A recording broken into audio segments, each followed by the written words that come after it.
Hello. This video includes information on Kc to Kp conversions, as well as reaction quotients. If we look at a reversible reaction that's at equilibrium, the rate of the forward reaction will equal the rate of the reverse reaction. And we can write what's called an equilibrium expression with respect to concentrations of reactants and products. And if we're looking at gases, we can talk about it in terms of partial pressures.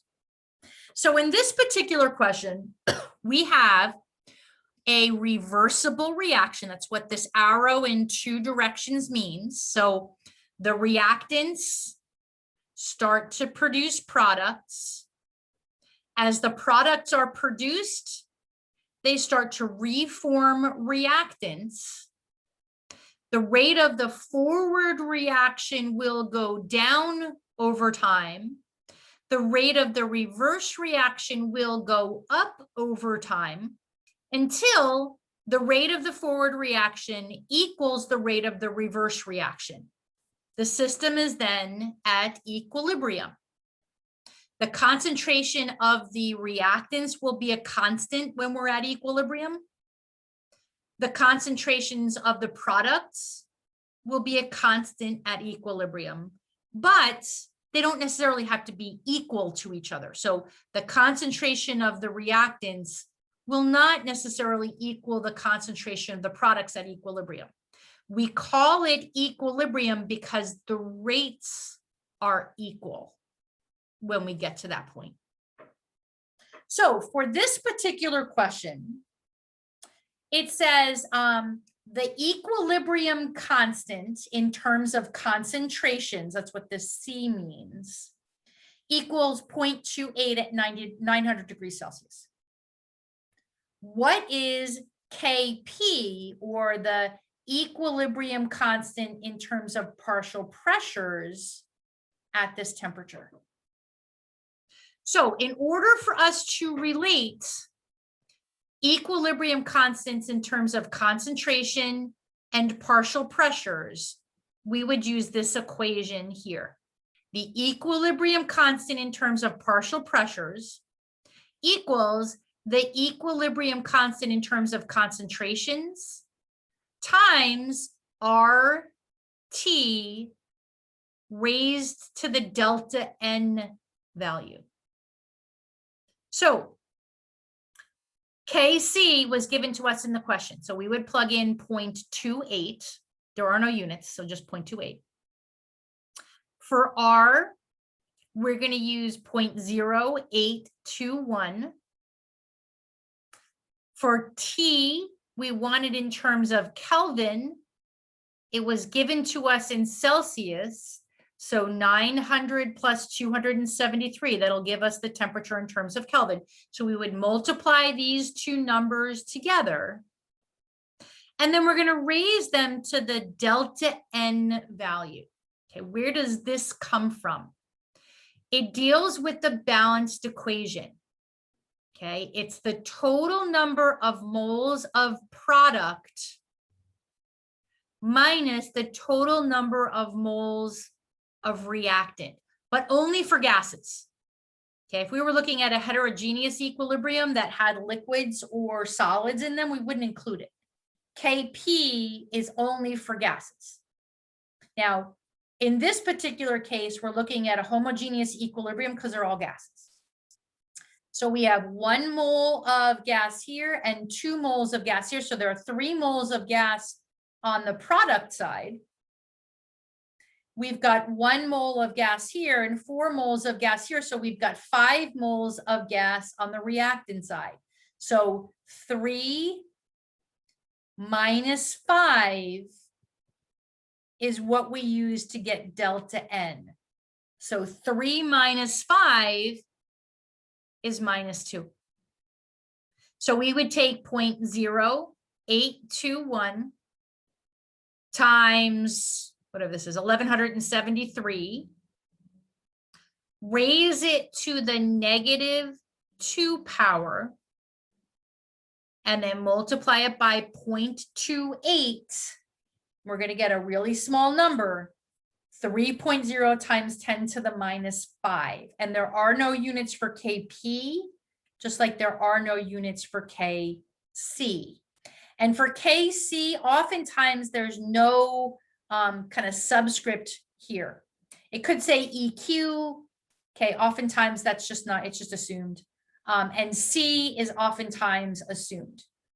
But P, if you're talking about in terms of partial pressures, that has to be there. What does K actually mean? K is an equilibrium constant. And if K is a really big number, okay, like 10 to the -5, which is a really, really big number, it means that when the reaction reaches equilibrium, it's mostly product, which means that the reaction proceeds to produce a lot of product and consumes almost all of its reactant before equilibrium is reached. We would say that the equilibrium lies to the right, or it lies towards the product side. Essentially, if the K value is super big, it means the reaction almost goes to completion. So when we calculate K, if K is the concentration of the products raised to the power of the coefficient in the balanced equation, over the concentration of the reactants raised to the power of the coefficient in the balanced equation, the only way K can be a really, really big number is if the products are big and the reactants are small. Now, on the other hand, if our equilibrium constant is really small, like let's say 10 to the -5 or even less than that,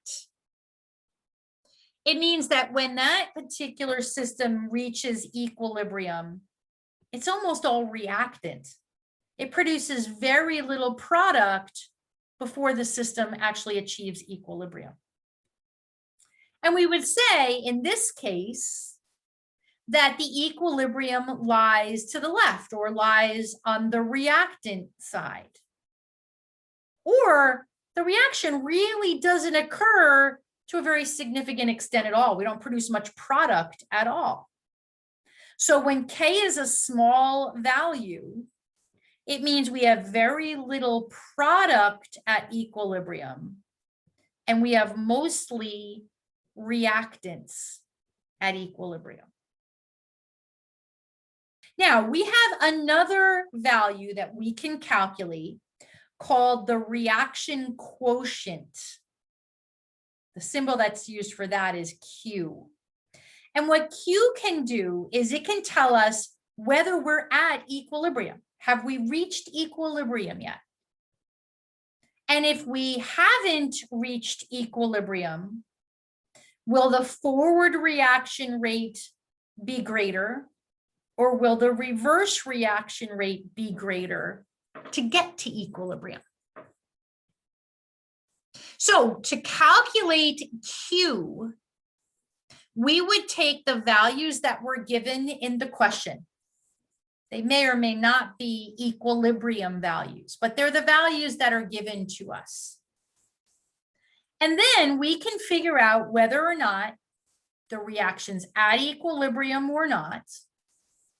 And if it's not at equilibrium, are we going to be shifting to produce more product or more reactant to establish equilibrium? So let's say that we have K and Q is smaller than K. That means that we have too much reactant and not enough product. This number is too small. The system is going to spontaneously move towards equilibrium. So we want to increase Q to get to K. So the reaction is going to shift towards the right. it's going to shift to consume reactant and produce product. And in doing so, Q will get bigger and bigger as the product values increase and the reactant values decrease. And eventually, Q will equal K and will be at equilibrium. So here's one scenario. Now, maybe we calculate the values we're given and it equals K. Well, if that's the case, we're at equilibrium. We're not going to have any shifting to the right or shifting to the left or producing more reactant or producing more product. The amount of reactant will be a constant and the amount of product will be a constant because we're already at equilibrium. Now, our third scenario is if Q is bigger than K. If Q is bigger than K, we're not at equilibrium because Q has to equal K to be at equilibrium. We're not at equilibrium. We want to decrease Q to get to K. Well, if Q is too big, that means we have too much product. So we're going to want to decrease product and increase reactant, which means the equilibrium is going to shift towards the left. Now, as this happens, the products go down, the reactants go up, Q becomes smaller and smaller until eventually Q equals K and the system's at equilibrium. So we'll be given questions where we're given K, we're given the equilibrium constant, and we're given some concentrations, and we're asked really essentially two questions. The first question is the reaction at equilibrium? So we calculate Q, and if it's equal to K, we're at equilibrium and the problem's over. But if Q doesn't equal K, which way is the reaction going to shift? If Q is less than K, it's going to shift to the right. If Q is more than K, it's going to shift to the left. Okay, so let's apply this. So we're given a reaction here. The arrow in two directions tells us that we have a reversible reaction, which will spontaneously reach equilibrium. In the question, it tells us that we have 0.0500 moles of NO2 and 0.100 moles of N2O4 in a 1 liter container at 25 degrees Celsius. Now, the temperature really has nothing to do with the question. As long as we don't change the temperature, it doesn't matter what the temperature is. We're given K. We want to calculate Q and compare it to K. Now, we calculate Q essentially the same way we calculate K. So the first thing we do is we write down our Q expression. Okay, it's the concentration of the products over the concentration of the reactants raised to the power of the coefficient in the balanced equation. So we've got a 1 for our product. So there's a 1 that's assumed to be here. And we have a 2 for our reactants. That's why it's raised to the 2 power. We write a Q expression the same way we write a K expression. The difference is K is at equilibrium. Q may or may not be at equilibrium. Concentrations are molarities.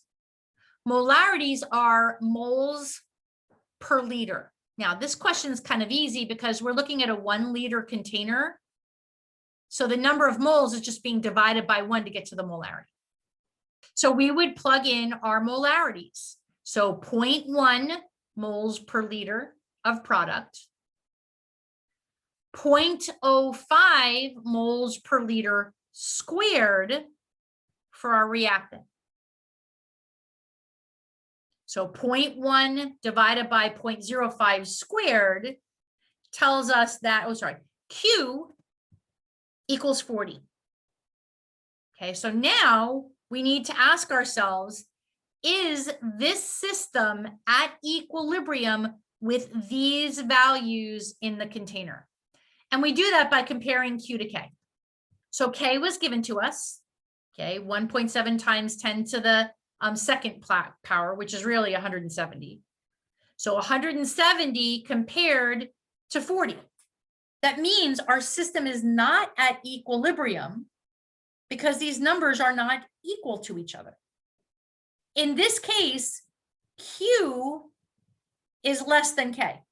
Now, K can't change. K is a constant.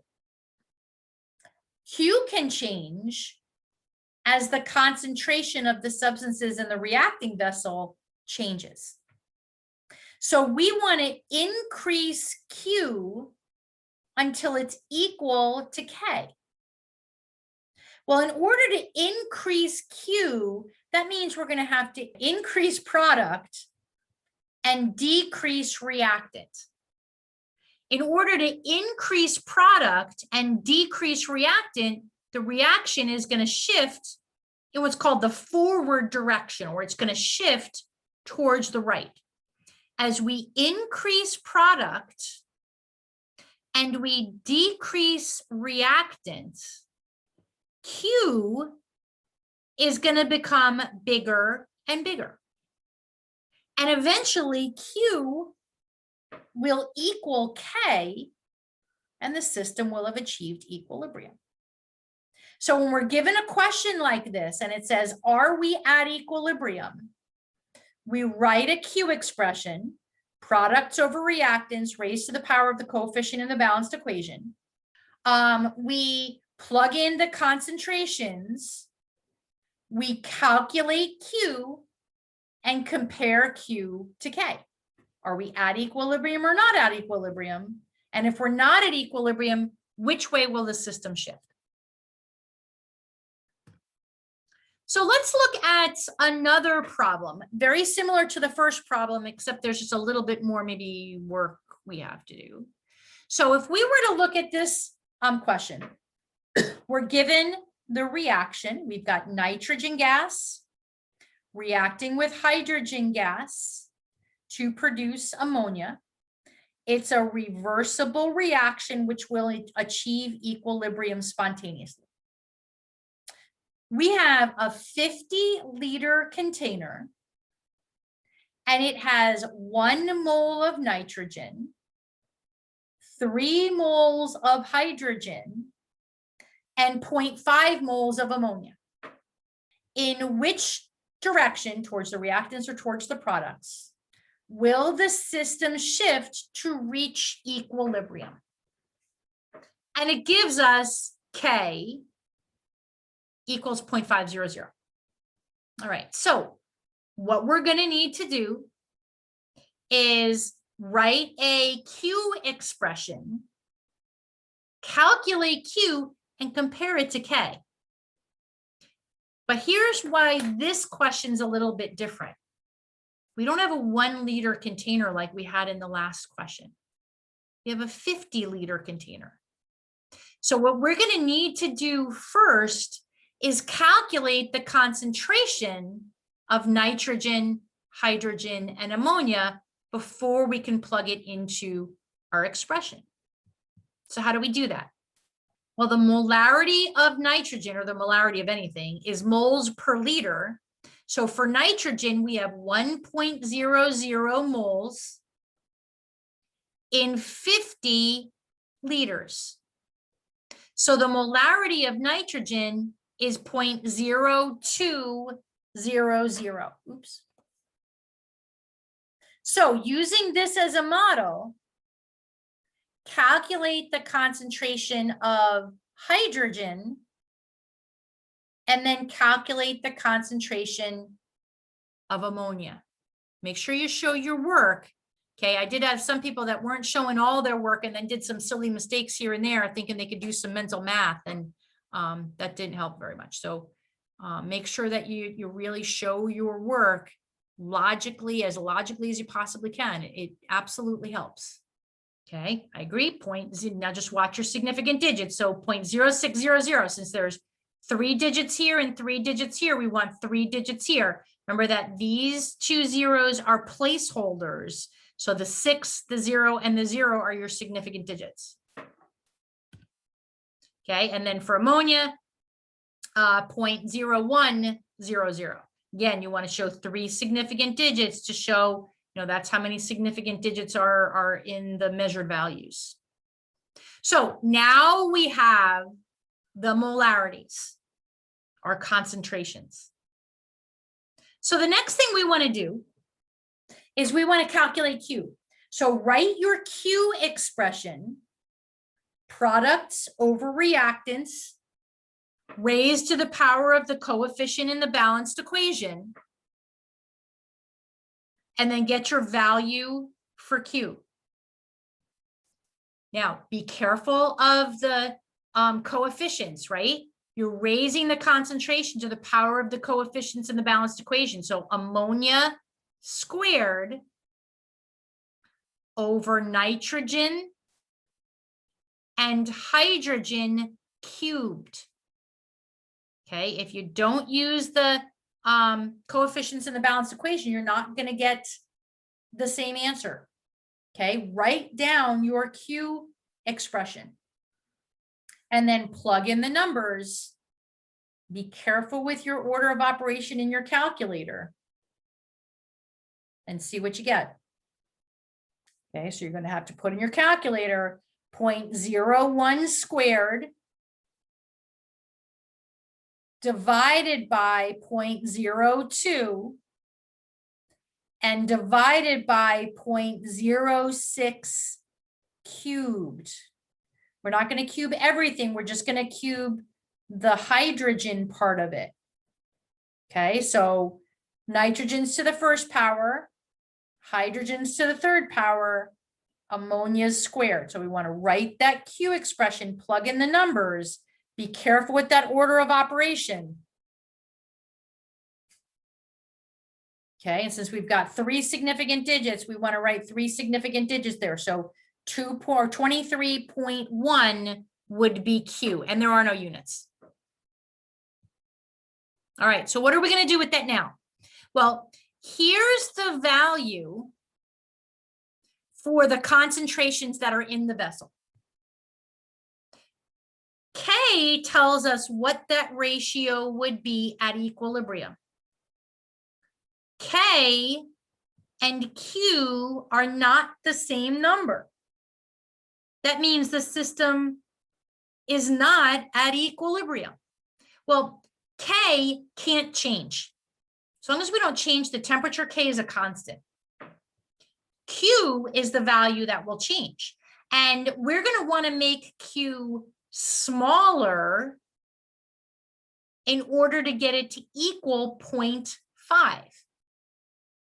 Well, if Q is product over reactants, and we want that value to go down, the products are going to have to go down and the reactants are going to have to go up,